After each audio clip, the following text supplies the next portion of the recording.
السلام عليكم ورحمة الله تعالى وبركاته. أكد مدير عام الحريات العامة والشؤون القانونية أن تقديم عروض للسيارة بأسعار مرتفعة يدخل في إطار المضاربة التي يعاقب عليها القانون. وأكد نفس المصدر على أن هذه الممارسات تندرج ضمن المضاربة غير المشروعة والتي حددها القانون. وأشار المتحدث ذاته إلى أن القانون حامل في مضمونه بضع الحالات التي يعاقب عليها على غرار تقديم عروض بأسعار مرتفعة خلافا على التي يطبقها البائعون. وأكد مدير عام للحريات العامة والشؤون القانونية بوزارة الداخلية أن القانون واضح، وفي حالة إقدام البعض على ممارسة هذا الفعل سيتم إدراجه ضمن المضاربين. وكانت المنظمة الجزائرية لحماية المستهلك قد حذرت عبر منشور لها في موقع فيسبوك المضاربين في سيارات فيات بعد انتشار إعلانات لبيع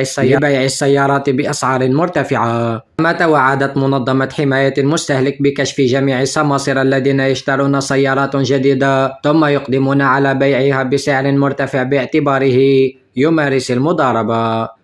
وفي الأخير، إذا أعجبكم الفيديو لا تنسوا الاشتراك في القناة وتفعيل زر الجرس ليصلكم كل جديد.